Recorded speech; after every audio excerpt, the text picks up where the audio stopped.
Hey everybody, so you've heard me say it once, you probably heard me say it twice. One of the biggest problems with Uber and Lyft is the fact that they're publicly traded companies. And now it seems that it's not a passenger that's filed a lawsuit, it's not a driver that's filed a lawsuit, it's the actual shareholders that have filed a lawsuit against the board of Uber. And they're saying that they didn't do enough and weren't aggressive enough and act quick enough against all these public safety issues, with the women being assaulted, drivers being assaulted, passengers being assaulted, everybody getting assaulted. And evidently, the shareholders think that the board and Uber's leadership did not act quick enough or aggressively enough to put a stop to this. Now, you ask yourself, what does this mean?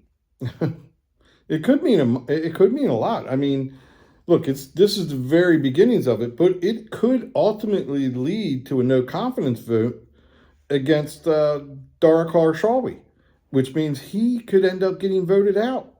Plain and simple.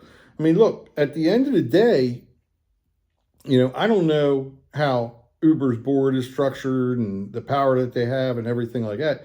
But at the end of the day, if the board and the shareholders don't have confidence in the captain of the ship, they throw him overboard, plain and simple. This could very easily cost him his job. Now, it's not going to cost him his job in a week or two, but down the road, this could be something that the CEO of Uber kind of comes to regret. They should have acted quicker and they should have been more aggressive. I've said it before. Uber drivers should be fingerprinted, plain and simple. In every state, every country, everywhere, we should all be fingerprinted. Drivers should be matched to a real driver's license, okay? They should be fingerprinted and they should receive in-depth background checks. The same as what a nurse or a doctor or a police officer, anybody like that gets. We should get the same. That being said, I don't know what the numbers show, but I kind of feel like there's probably more drivers that are assaulted by passengers than there are passengers assaulted by drivers. That's just a guess, but I would bet that my thinking is 100% spot on. I think that there's more passengers that do harm to drivers than there are drivers that do harm to passengers. But you also have to pick a place to start, and I think a good start would be to simply do really good, in-depth fingerprint background checks on drivers, okay? I know it would cost money, and you know what? Maybe it could be a thing where, hey, if Uber doesn't want to pay for it out of pocket, that's fine. Bill it to the driver over a series of weeks. Let's say the average background check like that costs $100. I know here in the state of Maryland, I think the last time I had one done, it was $75. And I wouldn't be a bit surprised if it's around 100 now. But let's just say it was $100 and, Uber wants the drivers to pay for it or pay a portion of it. You could spread that cost out over a period of weeks or even months, okay? Have Uber do the initial investment and then have the drivers give that money back. I don't think that's unreasonable, okay? And you could make it such a small amount over a series of weeks or months that it wouldn't be a big deal. And I think at the end of the day, it would probably go a long way to helping drivers actually make more money. And the reason being is I think it would lead to less drivers. So the roads wouldn't be as congested with drivers as they are right now. So you'd have, a smaller driver pool, which means more money for each driver still doing it. Okay, so let's get back to the lawsuit that the shareholders have filed against Uber. It says here that the core allegation is that Uber placed growth and cost efficiency were prioritized over compliance. The complainant claims that Uber repeatedly ignored warnings and cut corners on compliance instead of investing enough in prevention and oversight systems. Shareholders argue those decisions eventually turned into expensive legal exposure and brand damage. Uber rejects these allegations. Well, of course they're going to. And the truth is, I think they actually have an argument to be made here. I think the shareholders are right. I think that Uber did do damage to its own brand, and I think that they could have done a lot more. Like I said just a couple minutes ago, you need to do more. You need to, at the very least, do fingerprint background checks on these drivers. But also, the next Uber has to look down the road, because the next battle is going to be securing and doing checks on passengers. And I don't know how that's going to play out. That's going to be an interesting. Looks like here, according to the filing, Uber was facing 3,571 lawsuits tied to alleged driver sexual misconduct as of June 1st, 2026. The shareholders case argues that the volume of litigation reflects broader governance failures rather than isolated incidents. I kind of have to believe that. I kind of think Uber might have a problem with account sharing, maybe, or even more likely, their background checks are worthless. Okay, the checks that they do are most likely worthless. The only way to do a legitimate background check, okay, is to do a fingerprint background check, run them through national databases, state databases, and things like that. But also, I think one of the problems that Uber is facing is, and I don't want to go down this political road because it's a beast, and it's just, this would be its own separate video if I were to do it. But I think Uber is faced with an issue where they're getting a lot of people who may not be legally eligible to drive in the United States and that are driving. I don't know. I mean, I think that you might have an issue with a very, very large amount of immigrants where a background check really, a good background check might not be possible. Okay. And I'll give you an example.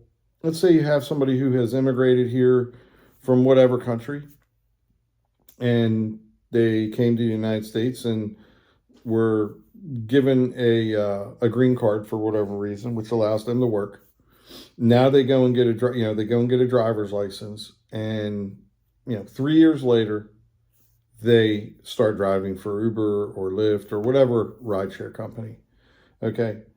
This person may be 30, 40, even 50 years old. You do not know what their background was in whatever country they came from.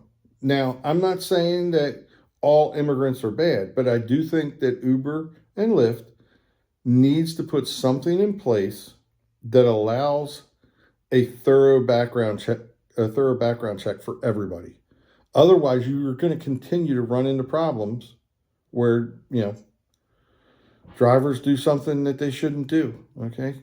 Plain and simple. I mean, and at the end of the day, you do have that issue where sometimes background checks somebody may have a clean background, but they're still a dirtbag. I don't know. And again, you also have a lot of false allegations. So, I mean, Uber is facing a lot of issues on a lot of fronts, and it might be a thing. I mean, I hate to say this and I say this for reasons that have nothing to do with privacy.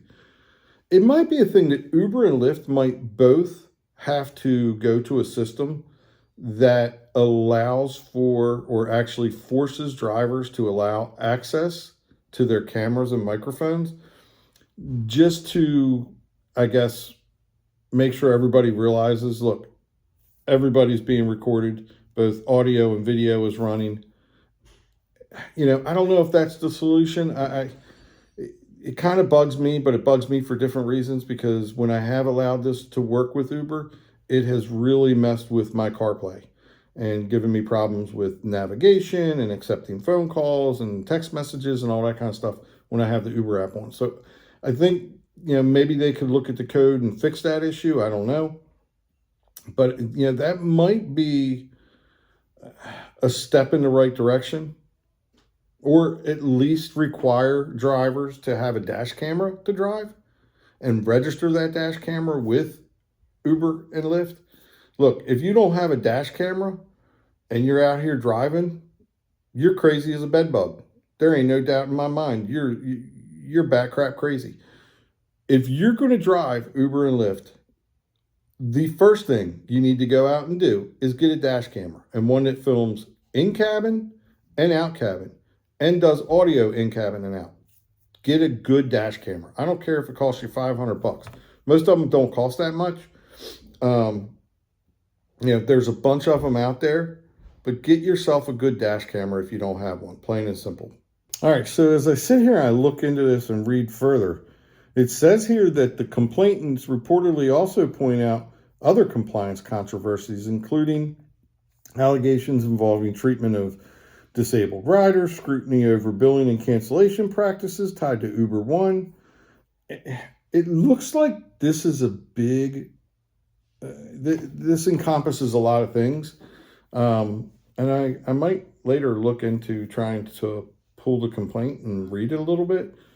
But again, it goes into Uber could do more.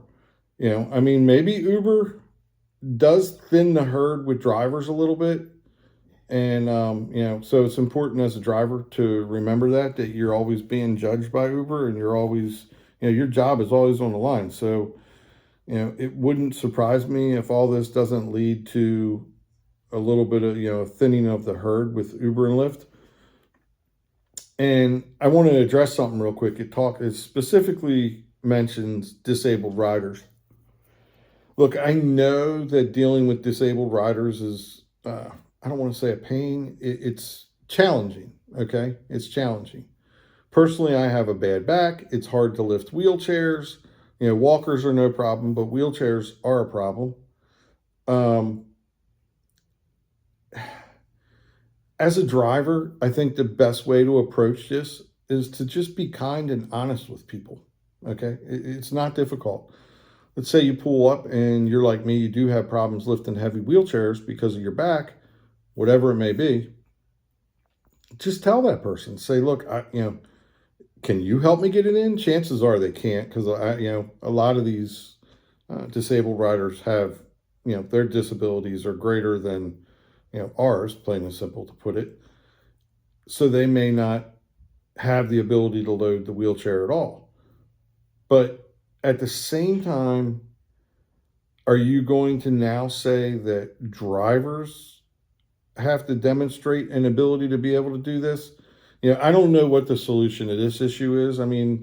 Maybe it's, one of those things where discrimination when you see it type of thing, and I don't think it's actually discrimination so much as it is laziness, anger, and frustration over low pay. Look, I think if Uber drivers were being paid a little bit more money, a lot more drivers would say, I ain't got a problem loading anything. But when you're only being paid a couple dollars to drive down the road, the last thing you feel like doing is getting out of your car and loading a wheelchair, because you feel like, wait a minute, this person isn't going to tip me. This isn't worth my time. This is, what I mean? So I don't think it's, a discrimination in the sense that drivers discriminate against disabilities so much as it is drivers get frustrated over pay and don't feel like doing what they consider to be extra work for free. And they have a point, I think they have a point. It's one of those things, but then Uber's trapped too, because Uber can't turn around that I know of. Maybe they could, and they get away with a lot. Maybe they could charge disabled riders more money and then pass that on to the driver. I don't know. I don't know what the legalities of that are. I doubt they could get away with that. I think that would just lead to more problems than it would solve. The bigger question here, it says in this report, let's see. One of the underlying debates is whether rideshare companies can simultaneously keep labor flexible, maintain low operating costs, invest heavily in trust and safety systems. Shareholders are arguing that underinvesting in compliance becomes more expensive later through lawsuits, regulation, and loss of public trust. I think they're spot on. So basically what they're saying is, hey, we understand it's expensive to invest in all this kind of stuff, but if you don't invest in all this, it's going to cost you more down the road. And I think they're right. I think they're spot on there. So It's going to be interesting to see how this plays out. And you have to imagine that the shareholders were extremely upset to get to the point where they felt they needed to file a lawsuit. But at the end of the day, you and I both know what will probably happen is the board and the CEO of Uber and the rest of the leadership will all get together and they'll make an offer to the shareholders that says, hey, look, over the next 2 years, we'll invest X billions of dollars into safety. This will be our plan, and they'll show it to them and they'll lay it out, and they'll get them to dismiss the lawsuit. Because at the end of the day, a lawsuit between shareholders and leadership ultimately hurts everybody. And it may even be a case where it hurts the shareholders in the long run more than it hurts the leadership. But we'll see. We'll see how it plays out. Let me know what you guys think of this. Drop a comment below, and I'll see everybody in the next video. See you.